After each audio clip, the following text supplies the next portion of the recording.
ದಯಮಾಡಿ ನಾವು ಆಚೆ ಹೋಗ್ಬೇಕು ಸರ್, ಕೋರ್ಟ್ ಗೇಟಿಂದ ಆಚೆ ಹೋಗಿ ಸರ್.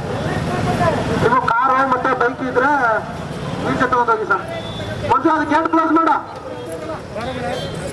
ಗೇಟ್ ಕ್ಲೋಸ್ ಮಾಡ.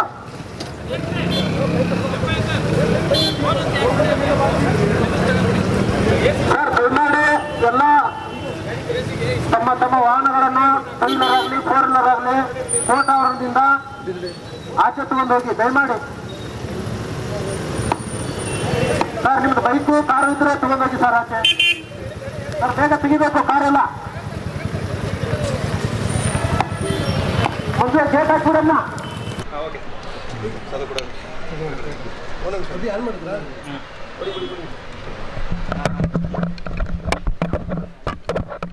ರಾಮನಗರ ಜಿಲ್ಲೆಯಲ್ಲಿರ್ತಕ್ಕಂಥ ಎಲ್ಲ ನ್ಯಾಯಾಧೀಶರು ಮತ್ತು ವಕೀಲರು ಮತ್ತು ಸಿಬ್ಬಂದಿ ವರ್ಗದವರು ಈಗ ನ್ಯಾಯಾಲಯದ ಹೊರಗಡೆ ಬಂದಿದ್ದೇವೆ.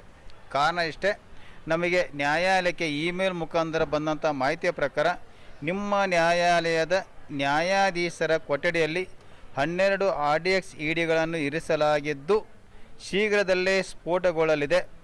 ತಮಿಳುನಾಡಲ್ಲಿ EWS ರಿಸರ್ವೇಷನ್ ಅನುಷ್ಠಾನವನ್ನು ತಡೆಯಿರಿ. ಮಧ್ಯಾಹ್ನ 12:15 ಎಲ್ಲರನ್ನೂ ಸ್ಥಳಾಂತರಿಸಿರಿ ಅಂತ ಮೇಲ್ ಬಂದ ತಕ್ಷಣ ನಾವು ಸಂಬಂಧಪಟ್ಟಂಥ SP ಅವರಿಗೆ ಮಾಹಿತಿಯನ್ನು ನೀಡಲಾಯಿತು. ನಂತರ SP ಅವರು ಸದರಿ ಮಾಹಿತಿಯನ್ನು ಸಂಗ್ರಹಿಸಿದ ನಂತರ ಅವರ ಸಿಬ್ಬಂದಿಯವರು ಜೀಪ್ ಸಮೇತ ಇಲ್ಲಿ ಬಂದಿದ್ದಾರೆ. ಬಂದ ನಂತರ ಎಲ್ಲರೂ ಸಹಿತ ನ್ಯಾಯಾಲಯದ ಹೊರಗಡೆ ಇರಬೇಕು ಅಂತ ಮಾಹಿತಿ ಕೊಟ್ಟ ಆಧಾರ ಮೇಲಿಂದ ನ್ಯಾಯಾಧೀಶರು, ವಕೀಲರು, ಕಕ್ಷಿದಾರರು ಹಾಗೂ ಇರ್ತಕ್ಕಂಥ ಸಾರ್ವಜನಿಕರು ಎಲ್ಲರೂ ಸಹಿತ ನ್ಯಾಯಾಲಯದಿಂದ ಹೊರಗಡೆ ಇರ್ರಿ. ಕಾರಣ ಕನಿಷ್ಠ ಅವರು ಶೋಧನೆ ಮಾಡಬೇಕಾದಲ್ಲಿ 2.5 ಗಂಟೆ ಬೇಕಾಗುತ್ತದೆ ಅಂತ ಮಾಹಿತಿ ನೀಡಿದ್ದು. ಅದೇ ಪ್ರಕಾರ ಮಂಡ್ಯದಿಂದಲೂ ಸಹಿತ ಸ್ಕ್ವಾಡನ್ನು ನಾವು ತರಿಸಿ ಸೂಕ್ಷ್ಮವಾಗಿ ಎಲ್ಲ ಚೇಂಬರನ್ನು ನಾವು ಪರಿಶೀಲನೆ ಮಾಡಬೇಕಾಗಿದೆ ಅಂತ ಮಾಹಿತಿ ನೀಡಿದ ಪ್ರಕಾರ ಒಬ್ಬ ಜಿಲ್ಲಾ ನ್ಯಾಯಾಧೀಶರಾಗಿ ನಾನು ಎಲ್ಲ ವಕೀಲರಿಗೂ ಮತ್ತು ಕಕ್ಷಿದಾರಿಗೂ ನಮ್ಮ ನ್ಯಾಯಾಧೀಶ ಸಿಬ್ಬಂದಿ ವರ್ಗದವರಿಗೂ ಎಲ್ಲರಿಗೂ ಸಹಿತ ಮಾಹಿತಿ ನೀಡಿದ್ದೇನೆ. ಅದಕ್ಕೋಸ್ಕರವಾಗಿ ತಕ್ಷಣ ಎಲ್ಲರೂ ನ್ಯಾಯಾಲಯದ ಹೊರಗಡೆ ಬಂದು ನಿಂತಿದ್ದೇವೆ ಅಂತಕ್ಕಂಥ ಮಾಹಿತಿಯನ್ನು ಈ ಸಂದರ್ಭ ನಾನು ಹೇಳೋಕ್ಕೆ ಇಷ್ಟಪಡ್ತೇನೆ. Thank you.